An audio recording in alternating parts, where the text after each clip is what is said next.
स्वागतम सुस्वागतम. विराई देवी गणेश मित्र मंडळ वीरवाडी बिळाशी दर सालाबाद प्रमाणे सादर करत आहे स्त्रियांच्या ज्वलंत प्रश्नाची व्यथा मांडणारा जिवंत देखावा वनवास निर्भयांचा.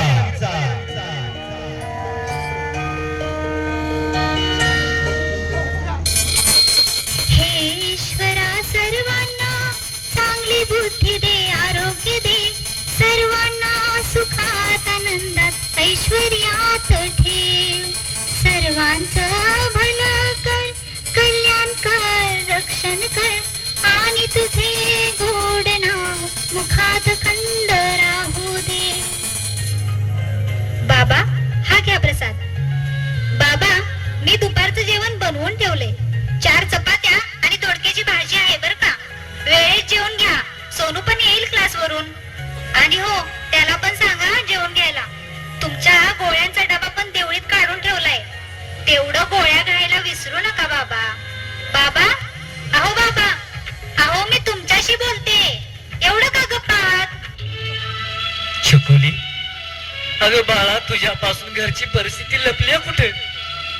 घराच्या 18-20 दारिद्र्यामुळे ना खायला चांगला घास देऊ शकलो ना चांगला कपडा. अगं 4 वर्षापूर्वी तुझी आई गेली.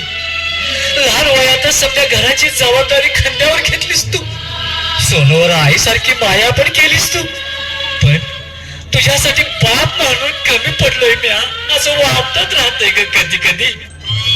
अहो बाबा, काहीतरीच काय बरं. अहो, या सगळ्यापेक्षा मौल्यवान संस्कार आणि शिक्षण दिले तुम्ही आम्हाला. आम्ही वाईट दिवसाचं का बरं वाईट वाटून घेताय तुम्ही? अहो, दिवसच हे आज ना उद्या नक्की बदलतील.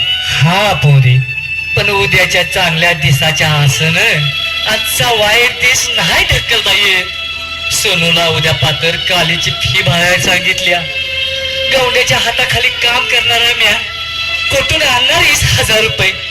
पोरी, 2 दिस झालं लोकांचं उमर झिजवलं, हाता पाया पडलो, पण काय मी व्यवस्था झाली नाही ग पोरी.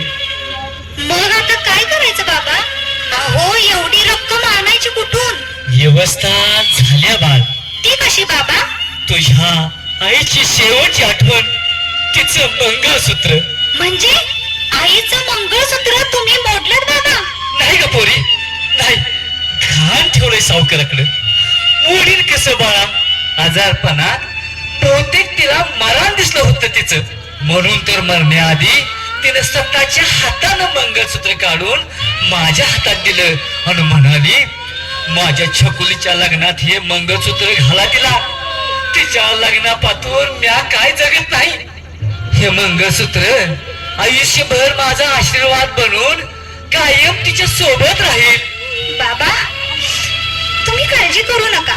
तुमची ही पोर जोमानं अभ्यास करेल आणि मला खात्री आहे बाबा, या वर्षीच्या स्पर्धा परीक्षेत मी नक्की पोस्ट काढेन. मग तुम्हाला कशाचीच काळजी करायची गरज नाही बाबा. हो पोरी, ज्योतिबा रायाच्या कृपेनं होईल बघ तुझ्या मनासारखं. आणि तू साहेबीन झाल्यावर मग कशी मिरवणूक काढतो गावभर.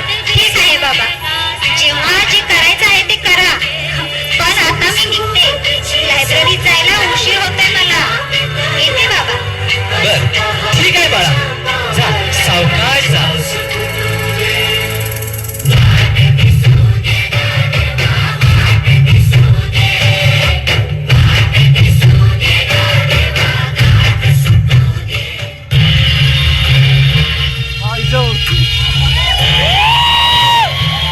अरे बाबा डॅनी, कुठं चाललायस? अरे लायब्ररीकडे चाललोय, येतोस का? अरे तुझा बाप गावचा सावकार आणि माझा आमदार. अरे आपण बापाच्या जीवावर आईश करायची आणि ते सोडून लायब्ररीत जाऊन थोडाच वेळ वाया घालवायचा असतो बाबा. भावा, ते तर आहेच की रे, पण मी तरी कुठं अभ्यास करायला चाललोय?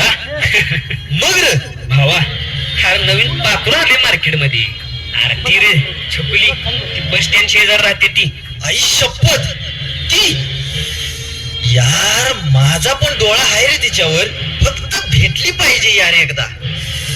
आहा, नुसता स्वर्ग.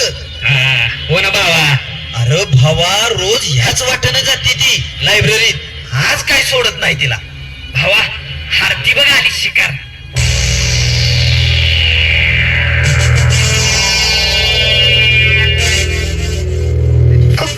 कोण तुम्ही?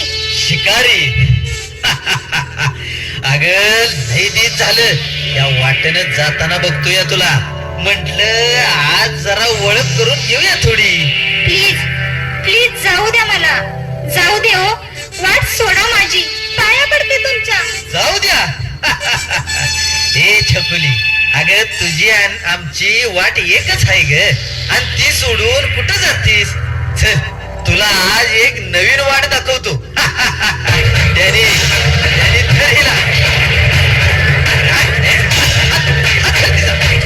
सोडू नको, सोडू नको, धर. सोडते तिला. सोडा मला. सोडा.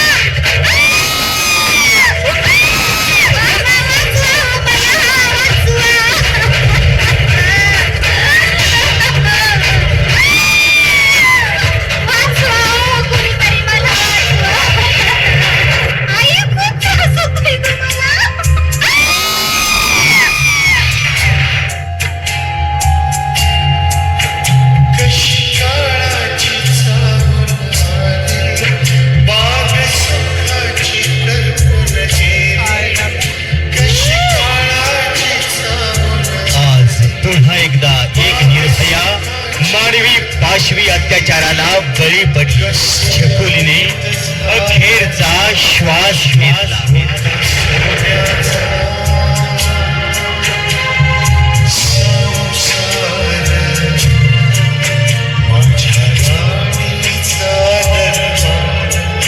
इतका वेळ झाला छकुली अजून कशी नाही आली बरं?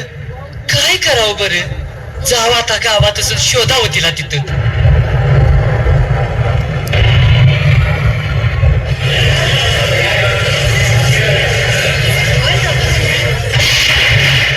छकुली, बाळा छकुली, ही काय अवस्था झाली बाळा तुझी? बाळा बाळा बोल की ग, काहीतरी बोल. बघ की तू माझ्याकडे बघ की. ए पुरी पुरी डोळा उघडून बघ एकदा छकुली, बघ एकदा. हे काय झालं पोरी? हे काय झालं पोरी? मला माफ कर पोरी, मला माफ कर. नाही वाचवू शकलो ग मी तुला, नाही वाचवू शकलो. कोणी जाणार तुझी अवस्था केली. ए पोरी, ए बाळा, एकदा तरी डोळा उघडून बघ तुझ्या बाकडे ग. हे चला रे बाजूला बघ. हे सगळे साईडला बा. अरे बाप रे. बाबा सांभाळा स्वतःला. कसं सांभाळू स्वतःला? जन्माला आलेली तवा ह्याच हातात घेतली होती मी तिला, आणि आज सगळं संपलं, सगळं संपलं. साहेब, माझ्या पोरीला तुमच्या सारखं साहेब व्हायचं होतं. तिला मिरवणूक करणार होत तिची. आता आता अंत यात्रा निघाली साहेब. मोठी स्वप्न होती माझ्या पोरीची, पण माझ्या पाखराची उडी आधीच भंग छाटली कोणीतरी. छकुली, ए छकुली, उड ग पोरी, उड. बाबा शांत व्हा, छकुली स्वतःला सांभाळा. पाटील आजूबाजूला पाहणी करा, बघा काही पुरावे मिळत आहेत का ते. नक्कीच काहीतरी सापडेल. हो साहेब. यांच्याकडून 1001 रुपये. साहेब हे बघा काय पॉकेट. अच्छा, तर हे काम त्या सावकाराच्या पोराचं आहे, तर त्यानं आता सोडत नाही मी. चला पाटील.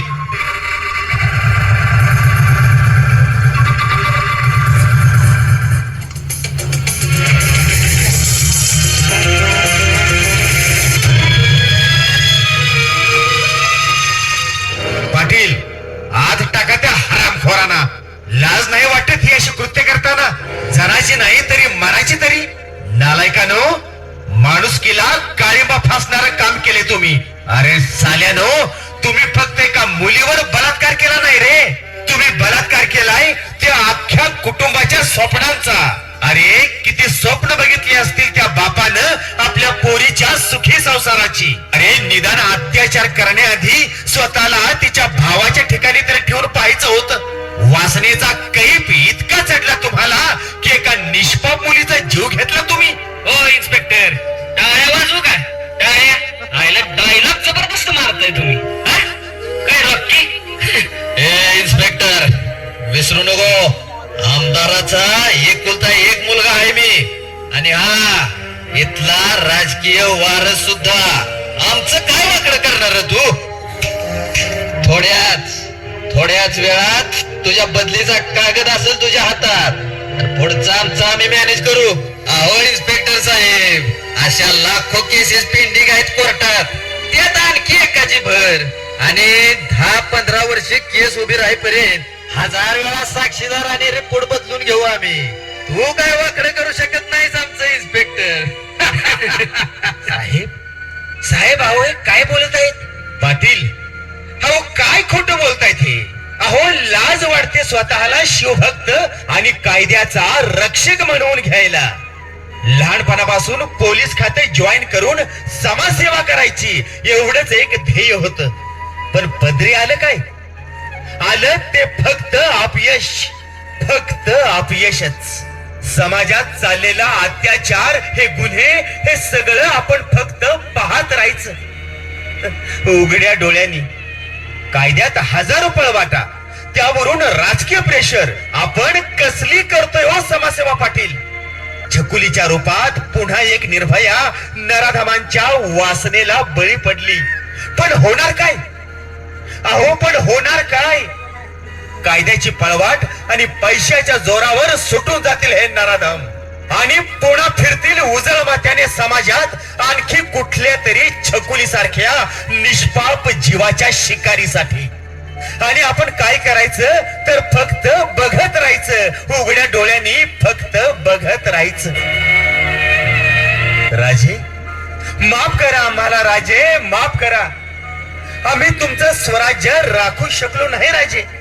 राजे स्त्रियांवर अत्याचार करणाऱ्या रांझांच्या पाटलांचे हातपाय तोडायचे दिवस गेले राजे. आता तर नाक्यावर रांझाचे पाटील उभे आहेत राजे तुम्ही पुन्हा जन्माला या राजे, पुन्हा जन्माला या. आई बहिणींच्या आबरूवर हात घालणाऱ्यांच्या, त्यांच्यावर अन्याय अत्याचार करणाऱ्या या नराधमांचा चौरंगा करण्यासाठी राजे तुम्ही पुन्हा जन्माला या. राजे तुम्ही पुन्हा जन्माला या.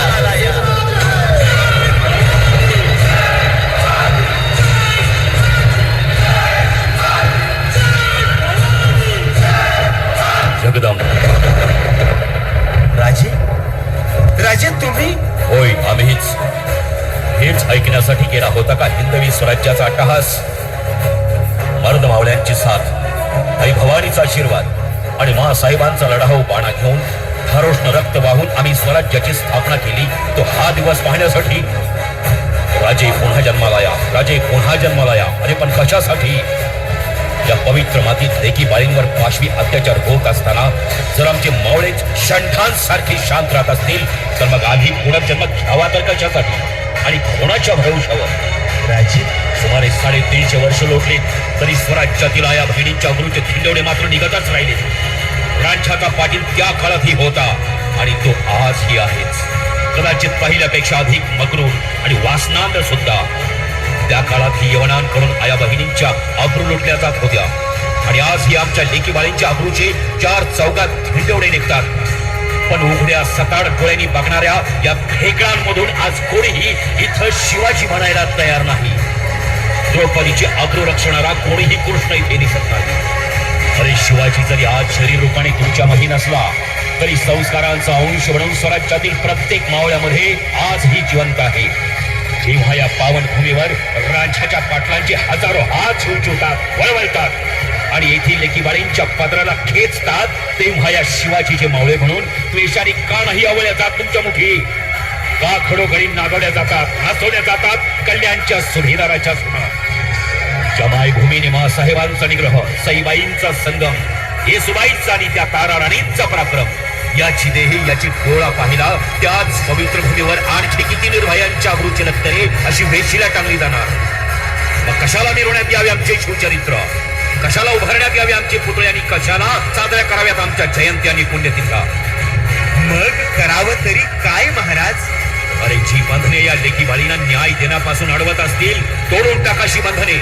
आता उठा, जागे व्हा आणि पुन्हा आपल्या थांबण्यात खेळवा मर्धमराठ्यांचं तेच रक्त. अरे आठवा तो आपला इतिहास आणि चौरंगा करा या वासनांधन नराधमाचा. आता अन्यायाच्या छाताडात न्यायाच्या वेदना उमटू देत. करा चौरंगा या हिरांच्या पाटलाचा. करा चौरंगा, चौरंगा, चौरंगा.